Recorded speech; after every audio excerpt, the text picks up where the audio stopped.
this weekend, we have the game of the season. If they win this game, are they not going undefeated? I want the Bills to win this game. The Chiefs, they're not good enough to be undefeated. But right now, Josh Allen is better than Patrick Mahomes. That is a statistical fact. I don't think anyone is better than the Lions in the NFC right now. I mean, seriously, 5 interceptions. Nobody in America calls the Cowboys America's team. That's only like an international thing. You're just not ready to have Lamar Jackson as MVP. I had to vote for an MVP. I would not even pick Lamar Jackson from the Baltimore Ravens. I would pick Derrick Henry. I think it does come down to Lamar Jackson and Josh Allen. Third in the odds is Patrick Mahomes. And Patrick Mahomes is not the MVP. What's that all about? Look, every week in the NFL turns up absolutely huge games, but there can be no doubt Orchard Park this weekend, we have the game of the season ahead of us. Chiefs, Bills, Brian, what hope do we have that the Kansas City Chiefs aren't just going to run the table this season now? No hope, apparently, Will. I mean, they however you can be in danger of losing a game, be in the fourth quarter, the game is over, you're not coming, whatever it is, they've dealt with it all. And you factor in that they are back-to-back Super Bowl champions, that you have Patrick Mahomes, you have Travis Kelce, you have Andy Reid. I said a couple weeks ago on this program they didn't deserve to be undefeated. A little bit tongue-in-cheek, but that is factual. This is a team that could be 5-4. They could be 4-5, and they are still undefeated. If they win this game, the game of the year, if they win this game in Buffalo in front of the Bills Mafia on Sunday evening, are they not going undefeated? I mean, you win this game and then you win the previous games like they did. What can they not do, even if they don't do it very well? Look, for some context of just how kind of fluky is the wrong word, and this is where you end up talking out of both sides of your mouth, right? Because they shouldn't have beat the Denver Broncos. No. The Broncos have a chip shot 35-yard field goal to win the game with 4 seconds left on the clock. The game is done. It should be a win, no problem.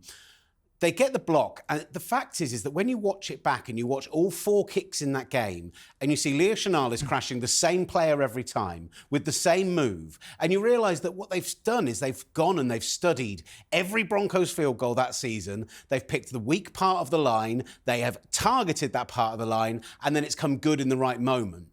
Brilliant teams prepare so they can win in literally brilliant any way. Teams and brilliant coaches, right? Yeah. I mean, because I wrote about this at talkSPORT.com. Sean Payton being forced. Sean Payton, who's pretty darn smart at football, knows his stuff, won a Super Bowl with the New Orleans Saints, had the brilliant onside kick in the Super Bowl that won the Super Bowl for the Saints.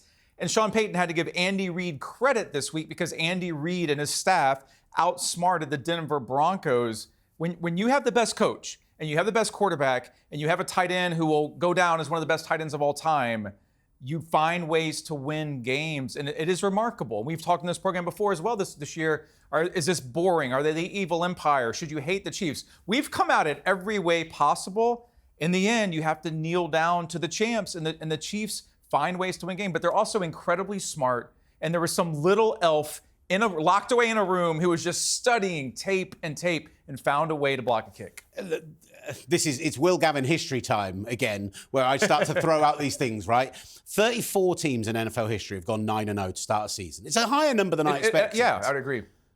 But they are by far 34th on that list in terms of point differential, in terms of games won by one score. They have 8 of their games have been won by a single score. And you go back through the season and you look back at the Ravens game where they win that because Isaiah Likely can't get a toenail down. The Falcons game in week 3 where the Falcons turn the ball over on downs in the red zone, deep in Chiefs territory twice in the fourth quarter, down by only 5 points. The Chargers game, they turn the ball over on downs in the fourth quarter when they've got a win percentage chance well above 60%.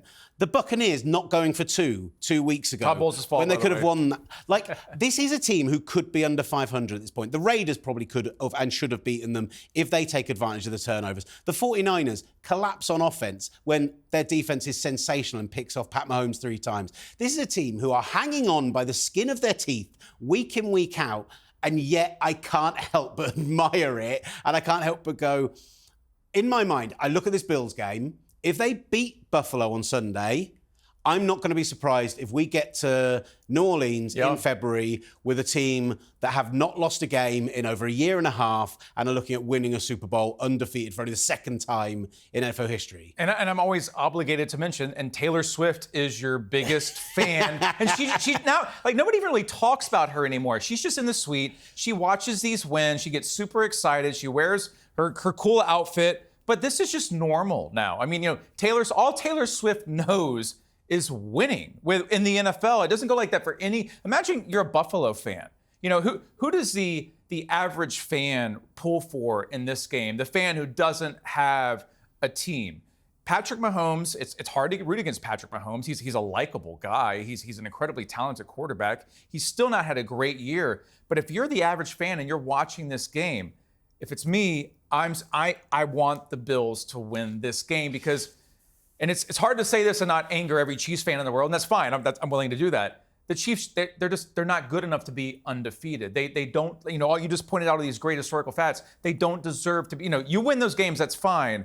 But if you're going to go undefeated, if you're going to be like the 72 Dolphins we talked about, if you're going to be like the 16-0 New England Patriots who came a helmet catch away from being the truly undefeated team of all time, you should be a great team, and they haven't been close to great this far. I think if you're an average fan, you're rooting for the Bills in this game to get rid of the undefeated Chiefs. It's mad. The Chiefs are going on the road, by the way, as an underdog in this game. And they're undefeated. 1.5-point underdogs. And Patrick Mahomes in his career, 13-1-1 when an underdog. Like, his win percentage when an underdog, I think that's against the spread. His underdog win percentage, just straight up, is 3 times better than the NFL average. It's ridiculous. And yet, I think everyone should be rooting for the Bills this weekend.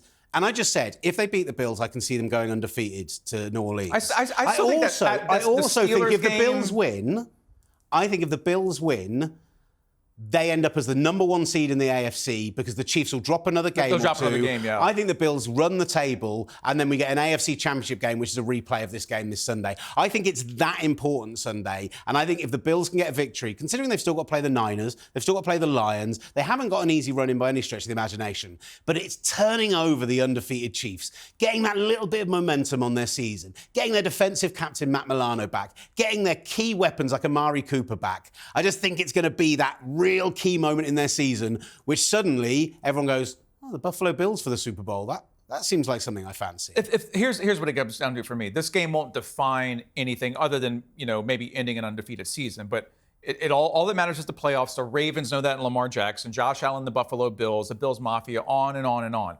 But if you're the Buffalo Bills, it has to start somewhere. If you're going to do this, if you're going to take that next step, if you're going to dethrone the Chiefs or the Chiefs are going to fall this year, you have to do this. You're at home. You're in front of the Bills Mafia. You're a really good team. Josh Allen's an MVP contender. You want to be the MVP? Beat Patrick Mahomes. You want to be the best team in the AFC? Do it at home when you can actually, give the Chiefs something to really, okay, we're 9-0, now we're 9-1. We haven't really won well this year. We're not playing up to our standards. They drop another game and things could start to crack a little for this team. There's no way around it, Will. Buffalo has to win this game if they're truly going to break through this year. I think it starts this weekend in Orchard Park. Look at just how much, when Leo Chenal jumps this pile and blocks everyone, look at how much it meant to this Chiefs team to stay undefeated going into this weekend.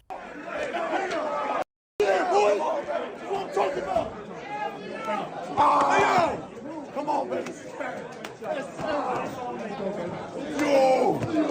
Hey, come on, baby.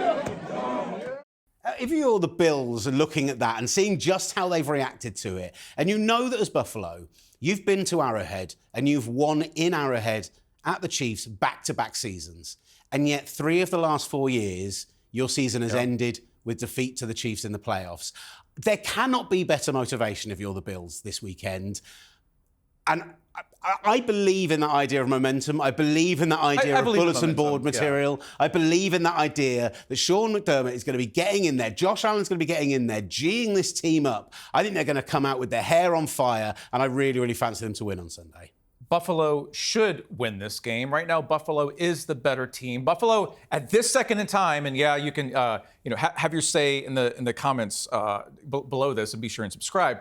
But right now, Josh Allen is better than Patrick Mahomes. That is a statistical fact, Will. So you have all that going for you. You have the Bills Mafia, the best fan base in the NFL. You got to win this game. There's no way around it. And if you don't, you'll hear all the questions again about Sean McDermott, right? We're not talking about that right now, but just a few weeks ago, was Sean McDermott the right coach? He was in Houston, had that horrendous decision. He could have gone into overtime, decided to kind of go for it at your 10-yard line, gave the ball back, Texans win on a field goal. No more Sean McDermott questions right now. The Bills need to force the Chiefs to actually ask some questions, answer some questions. This is not a team that's good enough to be undefeated, and they're just hanging on. Buffalo should be able to end this. I think they can answer those questions, though, or at least ask those questions, because the questions they need to pose are, can we win in all three phases of the game? We saw special teams made the decision for the Chiefs this weekend.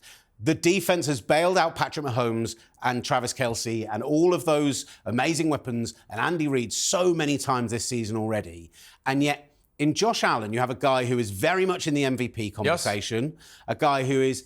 It's without his usual level of flash because he's not having to bail this team out. Joe Brady has come in. I think he's been the assistant of the year so far. He's doing an unbelievable job with that offense. And he is making it so easy for Josh Allen, despite the fact they're missing so many of their weapons. If they get Amari Cooper and Keon Coleman back this weekend, I think that Chiefs defense can be picked apart by Joe Brady. And for me, that's the matchup. If Josh Allen can beat the Chiefs defense, I am more than confident that the Bills defense can hold Patrick Mahomes below 28 points, 25 points. And at that point, I would fancy the Bills to win in a shootout. Let me ask you, is this the Chiefs' toughest test this year? I would say outside of the playoffs? Yeah, I would say so far their toughest test this season. Christmas Day against the Steelers and how good that defense has looked, they have been sensational.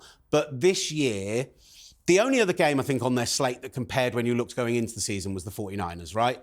And by the time they played San Francisco, they were already stumbling all over the shop, and they just had a terrible day on offense. The Bills are, outside of the Lions and then the Chiefs themselves, the most complete team in the NFL, and the team who are built to beat the Chiefs. If you're in the AFC, you have to be built to beat the Chiefs. Yes. That's literally what every team should be doing. You have to coach to beat the Chiefs, which Tampa Bay and Todd Bowles forgot. And we've seen so many coaches do that. I've covered teams that did that. You cannot trade field goals. I mean, keys to beating the Kansas City Chiefs, very, very simple. You got to play a great game. You can't turn the ball over. You must be efficient, but you must attack. It has to be a mentality, a philosophy. It's kind of like the old Brady stuff for the Patriots. You have to get out of Patrick Mahomes. You can't let him be comfortable. But ultimately, it is. You're going against not just Mahomes and Kelce in the offense and the defense. You're going against Andy Reid. You're going against one of the best coaches in NFL history, and Andy Reid is so creative and he's so smart and he's so great at game planning. And hey, we're about to lose to Denver. No, we're going to find a way to block a kick to win that game. You have to find a way to beat Andy Reid, and the way you do that is not by settling. You have to remain on the offensive. You have to attack. You have to be the aggressor. And what better place to do that than Buffalo with the Bills Mafia, the best fan base in football? I know we're always going to talk about the Chiefs. I know they're always going to be a hot topic of conversation. You talked about the Taylor Swift factor. They're always going to be a reason to. I still think I've really talked myself into that Buffalo are going to be the team. I can feel it right here in this program. Buffalo are the team that we're going to be talking about. I am very afraid we'll be coming back next week, and it'll be the 10-0 Kansas City Chiefs, and it'll be like, what do we talk about with the Chiefs now? Because they just keep winning. What if the Chiefs come out and blow them out by 3 touchdowns? Then we're in trouble, and then they're going undefeated. Let's talk about the other team who look like a complete team in the way that they've managed to just build this season so far. And yes, they're not undefeated, 8-1 right now, but leading the NFC, the Detroit Lions, right? Jared Goff throws 5 interceptions against a Texans team who we were 3 weeks into the season ready to talk about a Super Bowl contender, and yet go and win that game 26-23. Best win of the week. I guess the question is there anyone in the NFC right now who can beat the Detroit Lions on a neutral field, say? I will give the answer I gave last week here on the rundown when I was asked, could the Dallas Cowboys win a Super Bowl with Dak Prescott? And I very professionally said, hell no. I'm not going to say hell no. I will come close to that, though. At this moment, no. Detroit Very, very good at offense. Even when Jared Goff throws 5 interceptions, they're still putting up 20-plus points. I mean, seriously, 5 interceptions. That's what I was saying. They lose that game. You're live on talkSPORT on Sunday night. 19-0 at halftime in Houston, which is a pretty good fan base. Even if the Texans aren't playing that great, you lose that game. So the fact that they could win with Jared Goff on Sunday Night Football, throwing 5 interceptions, you have a good defense, you have good special teams, Dan Campbell, Coach of the Year candidate again, you have a great fan base. No, there's nobody in the NFC right now, if they were to play, that's better than the Detroit Lions. Minnesota with Sam Darnold, not good enough. Green Bay Packers with Jordan Love, not good enough. Chicago Bears, Matt Eberflus is pretty much gone. San Francisco 49ers, just like you, Will, I like the 49ers. Factually, they are 5-4, and they're still not even close to being a great team right now. Who is better in the NFC than the Detroit Lions? Maybe the Philadelphia Eagles, but I still have question marks about them. Detroit is in the Super Bowl unless they screw up. That's how good they are. Is there a conversation with Detroit? Because they can win in every way. We saw it against the Titans. It was all about the special teams. Against the Packers, the defense were incredible. Again, this week against the Texans. If you can show up and hold the Texans to just 23 points while turning over the ball as many times as you did, 2 interceptions of their own, they were no slouches on the day. They just find a way to win consistently. And this is what we've been saying about the Chiefs, and we're talking about them being undefeated. My concern is that you see a similar situation to what you had in January, right?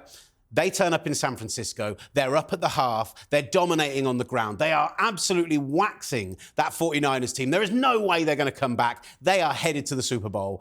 And somehow, 30 minutes of playtime later, do you have their head in their hands. Did we fast forward? Do you have the 49ers in this? No. This is last year's NFC Championship, right? Some of the teams you mentioned there, whether it's the Packers with their playoff experience, whether it is going to be the Eagles, who have taken this team, Nick Sirianni, Jalen Hurts. They've been to a Super Bowl. They lost, but they know how to get there. The 49ers, you look at the fact that right now they are 5-4, but in the last 3 seasons, they went into their bye 4-4, 4-5, and 5-3. They always sit around that 500 mark at mid-season, and then they end up going to the NFC Championship game, going to the Super Bowl. This team could still go on that kind of run. It's going to take a lot for them to do it. We mentioned that they've got the Bills in 2 weeks' time. They've got to go on the road to the Packers as well. They've got to face so many great teams in their own division. But I just feel like the Lions are that team who, unlike the Chiefs, they're going to get to January, come up against a team with that bit of experience, that bit of nous, that bit of coaching ability. What did Detroit go through last year? I know what you're saying, but what did Detroit go through last year? Detroit had serious postseason experience last year. Detroit had to fight to win their first playoff game, and then should have won their second playoff game, and had an absolute disaster heartbreaker. You can't tell me that the Detroit Lions did not already learn from that. That's what we're seeing this year. We're seeing a team that is very, very gritty, that's very experienced within a short time frame. As we all know, the Detroit Lions haven't been Super Bowl winners for the last 10, 20, 30, 40 years. But I think this is a team that's been through a lot in the last couple of years, and we're seeing it this year. Yeah, they've got to prove it, and I won't be surprised or stunned at all if they don't win the Super Bowl, but there's no way around it. With the information that we have right now, they're the best team in the NFC. Nobody looks better. Philadelphia has... Nick Sirianni was getting fired a few weeks ago, so Philly has serious questions, and Detroit has that experience from last year. Now, just like Buffalo, they have to prove it when it matters. It's huge for them to bounce back from this game and have Jared Goff turn up. Yeah. I mean, he's a guy we were talking about an MVP conversation 2 weeks ago, and yet that's exactly my problem, is that as much as Dan Campbell is a smarter head coach than people give him credit for. They see him as a rah-rah guy. They see him as a guy who's going to talk about biting off kneecaps and a guy who's going to talk about going into teams and mauling them, and it's all about like the passion and the power and everything else. He's a smart coach. And yet last year against San Francisco, they were so wedded and obsessed to this idea that we are going to be our team. We are going to do what we do. We're always going to go fourth down. We go from fourth down every single time, and not considering. But we could doubt everybody. Who are you believing in the NFC? I mean, we could sit here and I could pick everybody apart who's good in the NFC, and you can't pick your San Francisco 49ers just because they're your 49ers. Who's better than the Lions in the NFC right now? I don't think anyone is better than the Lions in the NFC right now. I will concede that point. That's the point I'm happy to concede. My problem is that what have you done for me lately in the playoffs? And you talked about them getting through. And you talked about them, like the emotion of being at Ford Field for the first time, getting the first playoff home win. Eminem's there. You've got this huge crowd. Barry Sanders. Love me some Barry Sanders. Exactly. Like all of that. Great. They couldn't carry it over. Has that given them the grit to carry it over this year? or are we just going to see them stumble at the final hurdle again? They're fun questions. This is where it's so much fun to come on here every week and debate this and question and praise and all these things. This is what we do when we cover the NFL at talkSPORT. I will say, though, think about this team that that was serious heartbreak for them last year. As you very well know, they should have won that playoff game. They should have been in the Super Bowl. Dan Campbell blew it. He said he acknowledged after the game he went too far. He kind of second-guessed it. So, I think he's learned from that. He's still gambling. He's still calling fourth down conversions more than anyone else in the NFL. But talk about this. This team that loses Aiden Hutchinson, who at the start of the season, early in the season, he is the defensive player of the year. And he's looking like, okay, this is the next guy. This is the next TJ Watt. This is the next JJ Watt, the next Michael Strahan. Out for the season. Horrible injury, and they keep rolling. Jared Goff throws 5 interceptions. They win in Houston against a struggling, but a good Houston Texas team, Will. They have been through a lot of adversity already. So have the 49ers, so have the Eagles. But I think in terms of last year's playoff struggles and losing Aiden Hutchinson, I don't know if Detroit wants to go through more. If they do, they're not the best team in the NFC. You lose any more, you're not gonna be able to cut it anymore. This is a Detroit team that I feel like has lost enough, been through enough pain, and they're still a really, really good football team that should be in the Super Bowl in February in New Orleans. And Aaron Glenn has done an unreal job on that side of the ball. He should be a head coach, by the way. He will be next year. Yeah. He will be the new head coach of, I think, probably the New Orleans Saints, former Saints player, bring somebody into the building, turnover. How well has that worked in recent years, right? D'Amico Ryans comes into Houston, gives them that big lift. Because he has a connection. You got to understand Houston. You have to understand New Orleans, those southern, small, mid-major markets. That makes a huge difference. I think you're totally right. Aaron Glenn goes to the Saints to be the head coach. And look, what they have done without Aiden Hutchinson is phenomenal, but they don't have Aiden Hutchinson, which is another reason. They make a move at the trade deadline, though, that should help them. It's great the next 3 weeks when they're facing the Jags and the Colts and the Bears, and you've got porous offensive lines, your easy teams to beat. When down the stretch they have to face off with Buffalo, when they have to face off with the Packers, when they have to face off with the Vikings, when they have to face off with the 49ers, who, if our thinking of their second season surge is right, should be a good team by then. Pick it right now. Who's in the Super Bowl from the NFC? It's the Lions, and I tell you why. I was able to work you around to this in the end. I love it. It's the Lions, and the reason it's the Lions is because of this man, Dan Campbell. Oh my God, man, that is the definition of resiliency. You guys just kept banging away, right? We did whatever we had to do, and we just bought our time. Defense, that was outstanding, man. That was outstanding. And we knew it's just a matter of time. Offense, we get our points, man. Bates, that was freaking ginormous. All right. Look, and I'll just say this again. This is what great teams do. This is what great teams do. Even when you're having an off day, you find a way, man. You freaking find a way and you will it to happen. That's what you did today. That's what you did. I got 3 game balls. All right? I'm going to start here. All right? This guy is from here. All right? This guy's from here. No points in the second half. 2 takeaways. He is the defensive coordinator.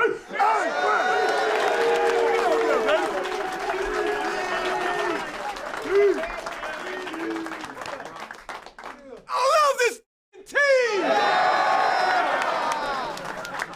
Defense, 4 tackles, 2 picks. CD. 2 picks. I just want to say one thing, man. I swear to God, every game I'm coming out here and giving y'all my best, man. Like, I don't give a f- what's going on. Whether we down or we up, y'all got me. Y'all got me. Last but not least, 2 field goals, one of them 58 yards, the other one a game winner, 52 yards, 2 extra points. Mr. Bates.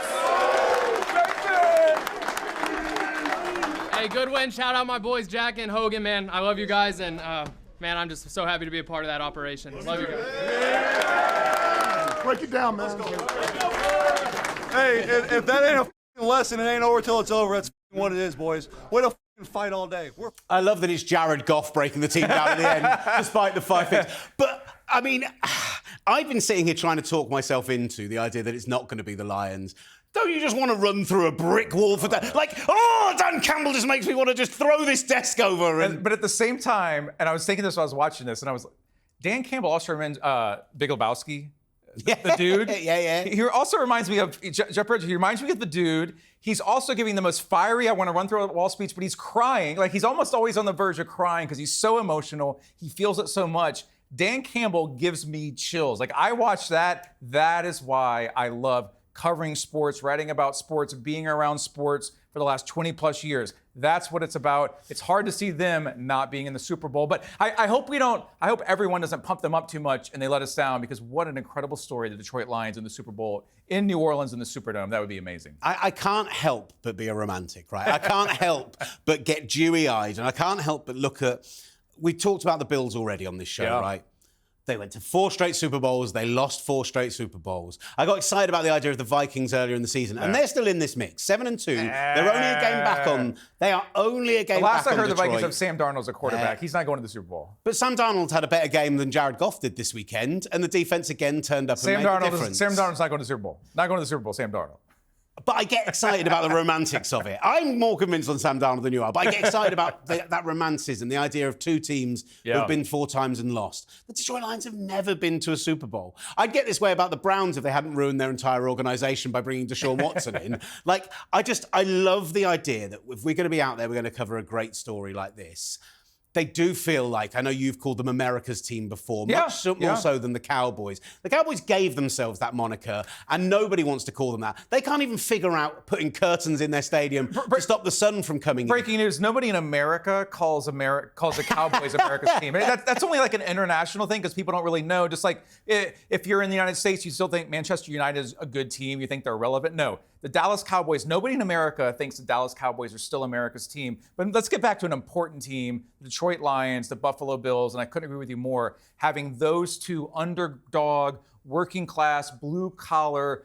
Detroit's not a small town, but you know, it's not LA, it's not Chicago, it's not Miami, it's not even New Orleans or Houston. To have Detroit and Buffalo in the Super Bowl, oh my God, that is the dream NFL fan Super Bowl, Will. I still need just.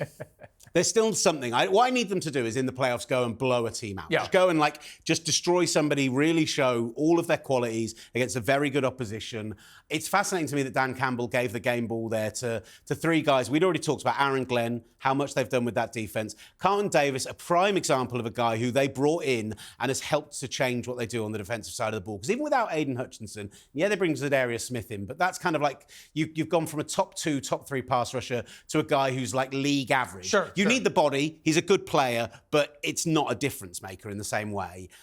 And yet, Carlton Davis has come in. They draft players in the back end as well. They did everything they should do this offseason in a way the Cowboys didn't. In a way that, honestly, I know San Francisco had a good draft class, but didn't go out and make the free agent signings they need to. And we talk about this with the Chiefs all the time. They go out and they get DeAndre Hopkins. Yeah. That was the exact receiver that they needed. A possession guy in breaking routes, everything Mahomes needs. Look, wasn't it during the offseason, Brad Holmes, the GM of the Detroit Lions, basically came out talking to the media. Number 1, he's like, a lot of you guys are wrong, and a lot of people were wrong. And number 2, he basically said, hey, we're in it to win the Super Bowl this year. We don't care about anything else. We came close last year. We know we fell short. We either win the Super Bowl this year or it's a disappointment. I love to have a GM, a front office embrace that. That's what it should be for every organization, but most GMs and coaches are too afraid to say it, or when they say it, they don't really mean it because they're not good enough. They're good enough to do it, but they're going to have to get a little lucky and stay healthy. They're now winning games with Jake Bates, who was cut by the Texans, who was a college soccer kicker, who's an incredible story, but Jared Goff can't throw 5 picks, kind of to your original point, in a big game. They're going to have to clean it up a little to keep going. Talking of Jared Goff throwing 5 picks in a game, that very much took him out of the MVP conversation. I think it's fair to say Jared Goff, based on that performance alone, I cannot vote for Jared Goff as MVP anymore, no. Not going to be your MVP. Good. I'm glad we're on the same page as that. Maybe if they run the table, you can have 1 bad game in a year, but that was as bad as a game. That's really bad. It feels like in the last few weeks, we've seen Lamar Jackson emerge as the kind of de facto MVP. 2-time winner of this award, a guy who does put a team on his back, who has done so much to improve year on year, who continues to be one of the most electric footballers that there are out there. And yet, I watched their game this weekend. I've watched them over the last 3 or 4 weeks. I see the impact that the defense has. I see the impact that Derrick Henry has. And I just feel like people just suddenly rushing to hand this award to Lamar Jackson after just 10 weeks of the season, when there's other guys out there who are carrying their team in a much more most valuable player way. I'm just not ready to have Lamar Jackson as MVP yet. Well, this is the stuff that, so I love to talk about the Lions and the Bills and be happy and fun like that. Those are good stories. This is the stuff that drives me absolutely crazy. And I saw this for years covering the NFL in the U.S. You'll get to week 10, you'll get to week 11, and the media, talking about the bad media. Yeah, I mean, we're the media, right? The fake news media. Who do I sound like? No, but in all seriousness, it is. Lamar Jackson has not won it yet. Going into this season, right, it was, Lamar Jackson was being doubted again. Was he good enough? He had the playoff issues. Obviously, factually, you vote for the NFL MVP during the regular season, the playoffs don't count. But it is not over yet, okay? Number one, Baltimore is not the best team in the AFC. They started very poorly. If I had to vote for an MVP, I would not even pick Lamar Jackson from the Baltimore Ravens. I would pick Derrick Henry. Derrick Henry defines MVP to me. You take him away from this team, Lamar Jackson has to do more. He's under more pressure. He doesn't have that backfield reinforcement. Lamar Jackson's back to being the old Lamar Jackson, who was good enough but not great when it mattered. Josh Allen right now would be my quarterback MVP. I would actually say Jaden Daniels. You take Jaden Daniels away from the Washington Commanders, they have nothing at all. But it just drives me crazy that this consensus builds, and everyone loves to go with what everybody else is saying, and Lamar Jackson becomes the hot guy for a few weeks, and now it's over. It is not over, number one. And number two, he's not even the MVP on the Baltimore Ravens. That should be Derrick Henry. I really want to caveat by saying I love Lamar Jackson. I love Lamar too. I'm not a Lamar hater. He's incredible. And the way he used his legs in the Bengals in that second half was absolutely sensational. The way that they put the team... they should have won that game handily, right? The Bengals have this huge comeback. They get very close to winning it at the death. Joe Burrow, who, by the way, was the best quarterback in that game, threw 5 touchdowns for the second time this season. Joe Burrow deserves a better record, right? It's back to that thing about what does MVP actually mean? Most valuable player. There's no argument to me that Joe Burrow is the most valuable player on his team. He's the only reason they're anywhere near 500, let alone having any chance of being in the playoffs. I think you make a good argument for why Derrick Henry... and why he's so complimented Lamar Jackson, and why there is so much reason to take that most valuable element away from it. If I'm playing devil's advocate, though, he's in the league top 25 rushers in the NFL. That's in all running players, running backs and quarterbacks included. 26 touchdowns total, just 2 interceptions. The numbers are there. That's great. The storyline is there if they win the AFC North. Because it's such a storyline award. And that's where I come down to Josh Allen, right? Because So you're taking Josh Allen? So my feeling 2 weeks ago was I was hands down taking Josh Allen.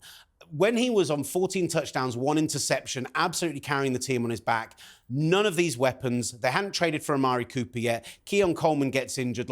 I'm watching him week in, week out, pick teams apart, play his best season in the NFL, despite maybe the numbers not being so gaudy. I'm going... this is Josh Allen's hit his peak. This is 5 years in. He's suddenly become the best player in the NFL. The concern is he's now got 4 interceptions on the season. Those have all come in the last 3 games. He's not the reason that they beat the Indianapolis Colts. That came down to more the defense, the special teams, the whole unit working together. Josh Allen's very much a little bit like we talked about earlier in this show with what the Bills are if they beat the Chiefs this week. If Josh Allen sees this team beat the Chiefs and then goes on this late season run that sees them take the number 1 seed in the AFC, that sees them go on the road and beat these huge teams. They've got the Chiefs and the 49ers at home. They've got the Lions on the road. They've still got to play all of their divisional opponents again. That's a really tough schedule.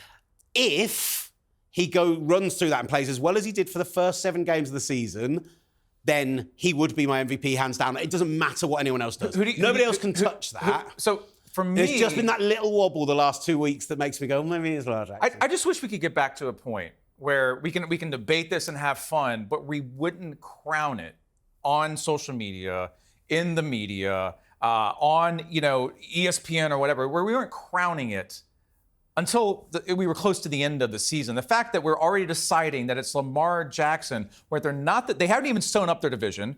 They're not the best team in the AFC. They're not better than Buffalo right now. They're not better than Kansas City right now. Why is Lamar Jackson just given the MVP when he's basically doing what he did the previous few years, which is good. But Josh Allen's been better this year. Again, I would vote for Derrick Henry. But if as this plays out, who do you think? We also love to predict, and that's what the media does. That's fun. Who do you think ends up winning the MVP? All right. You don't want to call it too early. You don't want to be too media-led. You don't want to be too social media-led. So maybe let's throw out somebody who's not even in the conversation right now. Let's say Josh Allen loses to the Chiefs this weekend, loses to the Lions, and falls out of the conversation. Let's say Lamar doesn't win the AFC North or has a worse second half of the season.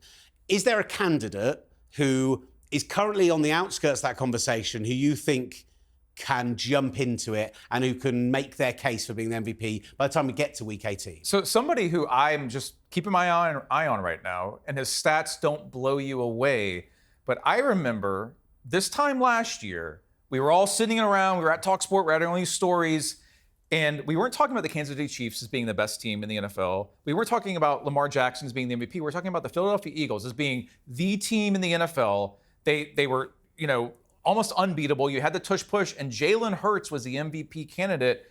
I would watch Philadelphia right now. And you have a huge game. This could look very outdated in about 48 hours. But Philly against Washington on Thursday Night Football. If Philly wins that game and Jalen Hurts goes on a run, because the rest of the NFC East is easy as weak. I mean, part of it is you are helped. It's an understatement. You were helped by your division, right? Because you're playing your division teams twice a year. So you're playing the Giants. You're playing the horrific, can't keep the sun out of their eyes, Dallas Cowboys. You're winning those games. Do the Eagles go on a run and maybe end up being the best team in the NFC, and all of a sudden Jalen Hurts is back in the MVP conversation? That's someone to watch for me. But I'm sorry, I think it does come down to Lamar Jackson and Josh Allen. We're not even talking about Patrick Mahomes, which is kind of interesting.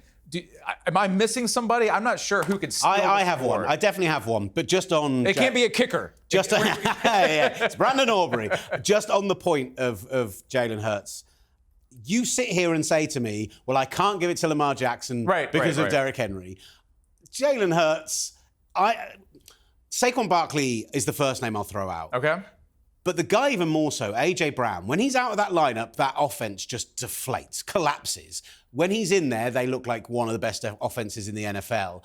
That's why Jalen Hurts right now isn't in that conversation for me. But the guy who is, because this team going into the year, they looked so undermanned on both sides of the balls. Yes, they had a high draft pick last year and brought in a potential blue chip, game-changing talent. But defensively, I'd argue they had the least talented defense in the NFL. Coaching-wise, they were unproven.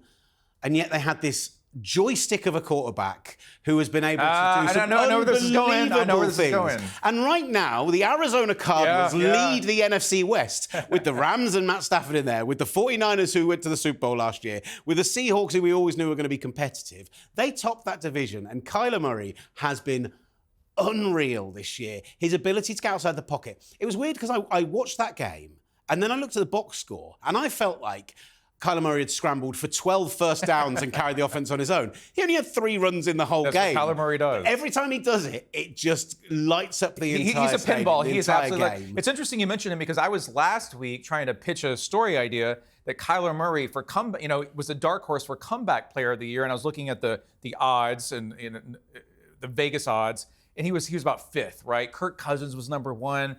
Kyler Murray, for my vote, is more of the comeback player of the year than Kirk Cousins. Kirk Cousins made it through 8 or 9 games last year on a pretty good Minnesota team. You're with the Arizona Cardinals. You've kind of started all over. You had a major injury. He played a little last year. He didn't have very good numbers. Kyler Murray, this is what he was supposed to be when he was a number 1 pick, and he showed a lot of promise. Head coaching changes. You lose Cliff Kingsbury. Kyler Murray is one of the best athletic talents in the NFL, and that's not breaking news, but it's been an awesome reminder to watch him these last few weeks. You're exactly right about how talented he is. I just feel like you're Arizona Cardinals, nobody's talking about it. That'd be an amazing, they'd have to run the table. They'd have to win out, and then we end up having the most interesting MVP debate of all time between Kyler Murray and someone like Lamar Jackson. You know who's 3rd in the odds, though? Lamar Jackson, Josh Allen, 1-2. 3rd in the odds is Patrick Mahomes. And Patrick Mahomes is not the MVP. What's that all about? Why are you talking? Patrick Mahomes will tell you, don't vote for me for MVP because I have not been good enough this year. But watch him go undefeated, and the brilliant voters and the U.S. NFL media give Patrick Mahomes the MVP.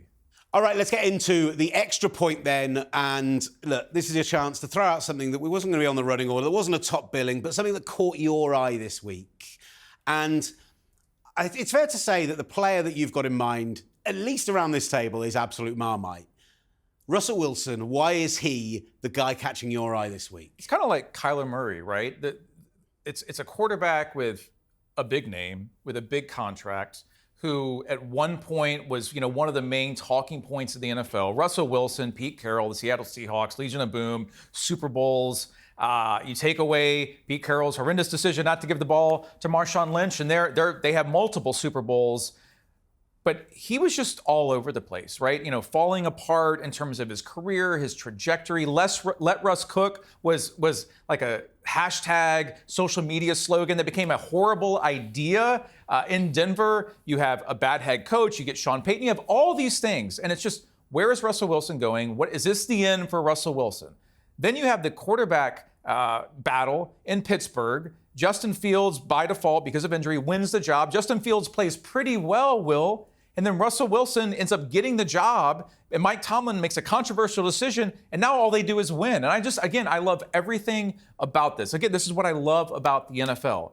Russell Wilson has not been incredible. They could have lost their last game. But the fact that after everything he's been through the last few years, somebody who believes in himself so much, somebody he's never been afraid to put himself out there, he was a smaller quarterback, North Carolina State, not a top pick. The fact that he's still winning with Mike Tomlin in Pittsburgh is just an amazing, amazing story. He's not the greatest in the NFL. I'm not saying that. But if you hate on that story, I have serious concerns for anybody that they're probably not very happy at life. Russell Wilson is an incredible NFL story right now. I don't hate on the story. I don't hate the game, I hate the player, right? Because you say all these really positive things about Russell Wilson, and he's always backs himself, always believes in himself. The problem for years was Russell Wilson backing himself. The problem was around 2020, he went into that Seahawks locker room and he said, look, I'm taking too many hits. I'm scrambling too often. I'm getting outside the pocket too often. It's going to shorten my career. I want to become a pure pocket passer. Sure. The problem is he's a rubbish pure pocket passer. He's too short. He can't throw over the middle of the field. The best stuff he does is when he improvises on plays or if he's throwing deep outs. And you saw it, the game-winning play, the Mike Williams touchdown, he throws one of the sexiest deep balls you could ever see in NFL history. The high point, the arc of it is beautiful. It's a thing to behold. But he turned around and went, I'm not going to scramble anymore. I don't want to run anymore. He was bad the last 2 years in Seattle, which is what made the Denver trade so astonishingly poor, is that he'd been bad for 2 years already. He wasn't horrible. No, he wasn't horrible, but he wasn't good. He was, I would say, bottom half of the league quarterback, to a point where once he got to the end of that run in Denver, I think you've gone from a guy who in the first 4 years in the league completely lit it up, won a Super Bowl, like you say, came within a yard of winning a second Super Bowl, to a guy who I think had killed his own Hall of Fame chances. Does he have a chance to revive that in Pittsburgh? Maybe. But the problem is Washington didn't bother watching the last 4 years of tape and go, oh, this guy's actually really easy to defend. If we play two deep safeties and just cut out the edges of the field, we've got no problem beating Russell Wilson. I think other defenses will do that over the coming weeks. I think Russell Wilson comes crashing down to earth over the next 4 or 5 weeks. It doesn't matter. I think you're completely missing the point. I think the fairy tale story is not a fairy tale. Yeah, it's going to be a That's not the point. The point is that Russell Wilson, at this point in time, is an incredible story. He wasn't even supposed to be playing for Pittsburgh.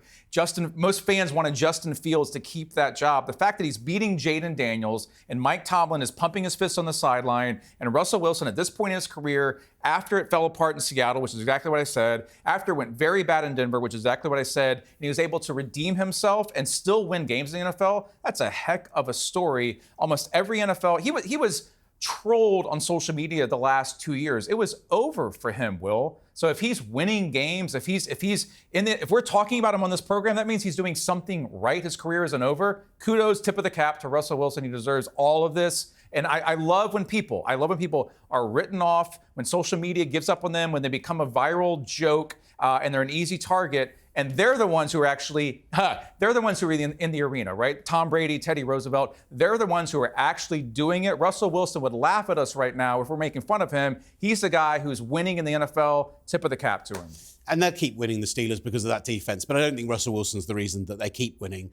And by the way, this is, while we're having a live production meeting, which is what we're now doing, off-season content, why the Seahawks were right to throw the ball on first down in the Super Bowl. Because that was the right decision. Pete Carroll gets too much stick for it, and I will go to my grave banging the table that they did the right thing. Oh, my God. We needed a whole show on that because I could not disagree with that more. And you're the first, congratulations, you're the first person I've ever heard say that Pete Carroll was right to throw and not give the ball to Marshawn Lynch. That should be the headline of this program. That's amazing. Trust me, I'm going to bite my tongue now. I'll tell you why one day. And you'll go, oh, maybe Will has a point. He's still an idiot, but maybe he's got a point. I would never say you're an idiot, but I've never heard anybody say that before. That's fascinating, Will. I just want to talk about... Who's your extra point? So for me, the story that was breaking just as we came to record today, we talk a little bit about the London curse and teams leaving London and head coaches getting fired. The London curse this year has been teams leaving London on a high and then playing really badly after leaving London. The Vikings left London's 5-0 and lost the next 2 games. They're picking it back up again, but they had a bad run. The Bears offense, we saw Caleb Williams have his best game of the season here in London. Sensational stuff. And since then, the Bears offense has fallen off a cliff. 23 straight drives they have now without a touchdown. And so, in very classic fashion, under a huge amount of pressure, what does a head coach under pressure for a mid-season firing do? Change a coordinator. Yeah, that's exactly what you do. That's what they all do. So Shane Waldron is out. Thomas Brown is in. Now, Thomas Brown's a guy who, I had a chance to speak to when he was with the Rams, and I have a huge amount of time for this guy. He was future head coach material, right? I mean, he's one of those people who's on those short lists for being a future head coach in the NFL. So Thomas Brown gets interviewed by the Miami Dolphins for their head coaching role when they end up employing Mike McDaniels. Like, he is that kind of level that we're talking about for him. He's a guy who was a huge integral part of the Sean McVay offense that went and won that Super Bowl. He's been learning at the knee of some of the best in the NFL. Anyone you speak to will hold him up as one of the great player coaches. He's moved from running backs to wide receivers to tight end to pass game coordinator and excelled at all of them. I think Thomas Brown is a guy who is a future superstar in the NFL. I really, really, really hope that becoming the Bears' offensive coordinator doesn't absolutely ruin that. That's a rough spot, right? Because it could. That's speaking of Russell Wilson, things fading quickly. That star could fade pretty quickly because, do you have all the talent you need? Your team's kind of in turmoil right now. The fans are out for blood. Here's the thing, Will. It doesn't even almost matter what he does. It's a short, quick fix for Matt Eberflus. It doesn't really fix anything. There's no way around it. Matt Eberflus, Chicago Bears fans wanted him fired before the season. They want him fired now. They don't think he's good enough. He did the beard. He looked cool for Hard Knocks, and that's it. That's been the peak of Matt Eberflus this season. You have Caleb Williams. We talked about this a lot on this program. You have Caleb Williams. You have the number 1 overall pick. You have the franchise guy. All this talent. You got to get the right head coach. Does he feel like the right head coach to you? I think he doesn't feel like the right head coach to me, unfortunately. He seems to have lost the locker room. If you have one of your receivers being asked, DJ Moore, on a radio program last week, was asked whether he'd lost the locker room and said, I want to say no. No, absolutely not. I want to say no. Michael Parsons with the Cowboys being like, well, I don't feel that bad for Mike McCarthy. Then Mike McCarthy, I'm sorry, you are gone, man. But my concern is I understand it's very difficult to not take a job, particularly when you're in the building. And there is this idea that there are only 32 head coaching roles in the NFL. And when one becomes available, you have to take it. But I think Ben Johnson was smart last year with the Lions by looking at the available options and saying, do you know what? There isn't one there that fits my scheme, my philosophy, what I want to do. I'm going to stay where I am, try and win a Super Bowl with the Lions, and then go back at this next year. I just feel like Thomas Brown, Joe Brady for me is the prime example. He is the offensive coordinator of the Bills now, is having an unbelievable season. I think he is the assistant of the year in the NFL. But when he left LSU, this guy was future head coach. He was already getting head coach interviews at that point. He took that Joe Burrow team and made the best offense in college football and won so much with them. He took a Carolina Panthers job. I was going to say he went to the Panthers, and that's never a good idea. No, don't go to the Panthers. They're a mess. And that set his whole career back 3 years. I'm just praying that Thomas Brown is just stout enough and does just enough with Caleb Williams that he doesn't end up getting a knock on him, Isn't because it I think amazing he's that- brilliant, that and the Bears Washington- feel like the wrong spot for him. And Washington was smart enough somehow to go in and get bring Cliff Kingsbury back to the NFL to pair him with Jaden Daniels, which has been absolutely perfect. For the most part, Chicago they're one of those teams. They're like Carolina. They just can't figure it out. And I won't be shocked at all if Matt Eberflus is gone on Black Monday. Matt Eberflus will be fired. That won't surprise anybody who follows the NFL. Maybe Thomas Brown ends up as the Bears head coach. Don't do it, Thomas. Brilliant stuff. Thanks to my colleague Brian. Thanks, Will. Excellent stuff. Of course, this has been the NFL Rundown. If you've enjoyed this, make sure to go and subscribe to talkSPORT Endzone on YouTube. You can catch us on Spotify as well. Like, comment, give us all of your thoughts. We will get to them, I promise. But otherwise, we'll see you next week.